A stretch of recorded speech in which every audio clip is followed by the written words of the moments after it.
Cuisiner pour bébé, quel matériel?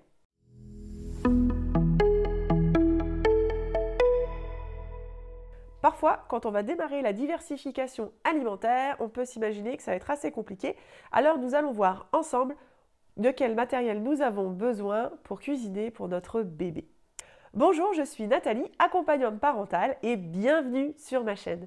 Ici, tu trouveras tous les éléments pour pouvoir accompagner le développement de ton enfant de la grossesse à 3 ans. De manière naturelle, sereine et sans s'épuiser. Alors, abonne-toi tout de suite à ma chaîne en cliquant sur le bouton et n'oublie pas d'activer les notifications pour pouvoir être prévenu des nouvelles vidéos. Alors, pour cuisiner pour son bébé, de quoi avons-nous besoin? Pour cuisiner pour son enfant, on peut tout à fait utiliser exactement le même matériel que lorsqu'on cuisine pour nous. Mais je vais vous donner quelques astuces pour pouvoir cuisiner facilement pour votre bébé et voir quels petits ajustements peuvent être réalisés pour se faciliter la tâche. Premièrement, au niveau des ustensiles. Eh bien là, rien de très particulier puisque pour préparer les aliments, vous allez devoir utiliser la même chose, que ce soit des couteaux, des épluches légumes, etc. Là, rien de très spécial. Nous allons surtout voir par rapport ensuite à la cuisson. Pour la cuisson, ce qui peut être très intéressant pour les petits, c'est d'utiliser la cuisson à la vapeur. D'ailleurs, pour les adultes, il y a aussi tout à fait un intérêt à cuisiner à la vapeur. Cela permet de conserver les vitamines, les minéraux et les fibres des aliments sans trop les cuire. Et également en évitant d'avoir la production de la molécule de Maillard, ce côté caramélisé que vous avez dans la poêle qui donne un goût excellent, mais qui est plutôt cancérigène. Donc on va essayer d'éviter ça pour nos petits. Alors, pour cuisiner à la vapeur en tant qu'adulte, on peut utiliser notamment le vitaliseur de Marion Caplan. Vous pouvez l'utiliser également pour cuisiner pour vos bébés, tout à fait. Je vous mettrai le lien en description de cette vidéo. Ceci vous permettra d'obtenir un tarif privilégié en étant parrainé. Vous pouvez sinon utiliser un autre type d'outil pour pouvoir cuisiner pour bébé pour la gestion des quantités. Parce qu'il se passe souvent, évidemment, pour un tout petit, on n'a pas besoin de cuisiner de grosses quantités, surtout au démarrage. Alors, il y a plusieurs astuces. Soit on va pouvoir cuisiner une grande quantité comme pour un adulte, mais on va conserver ensuite ces aliments que l'on pourra mettre au frigo ou congeler. Ou alors pouvoir cuisiner minutes, donc au moment du repas ou un petit peu avant, avec un outil adapté pour la gestion des quantités. Et donc, je pense notamment à un robot pour enfants. C'est le seul, pour l'instant, en tout cas, à ma connaissance, qui correspond à mes critères.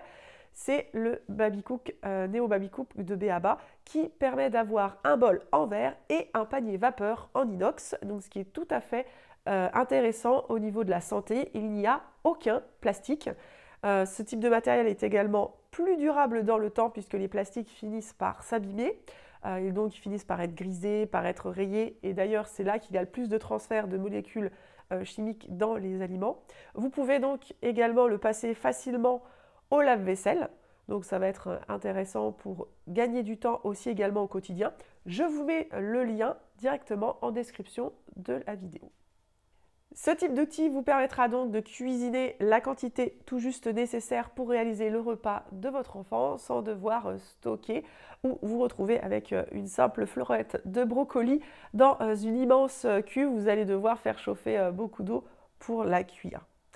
Vous avez également des fonctions sur ces appareils qui vous permettent de cuisiner uniquement le morceau et de le proposer directement à votre enfant, ce qui est intéressant si vous faites la DME ou que vous êtes en train de passer au morceau dans le cas de la diversification classique, mais vous pouvez également mixer directement vos purées et gérer du coup vous-même le côté texture plus ou moins lisse. Le mixeur étant adapté pour mixer une petite quantité, ce qui n'est pas toujours le cas quand on a nos robots ménagers adaptés pour des quantités d'adultes.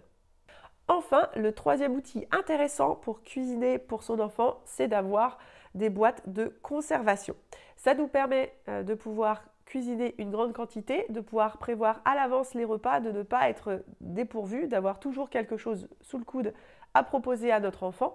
Et donc, on peut aller sur des boîtes en verre avec un couvercle hermétique qui va permettre d'assurer une conservation optimum puisqu'il n'y a pas d'air qui pourra rentrer de manière supplémentaire et ceci assure également le côté sain de l'aliment pour notre bébé qui est plus sensible que nous. Dans ce type de boîte, vous allez pouvoir soit les stocker au frigo. Sachez que pour un petit qui démarre la diversification, il est conseillé de conserver 48 heures les aliments, mais vous pouvez également les mettre au congélateur. Donc vérifiez, car il existe des marques qui proposent ces petits pots adaptés en taille bébé avec un couvercle qui se ferme de manière hermétique avec des clips sur le couvercle et qui sont compatibles avec le congélateur.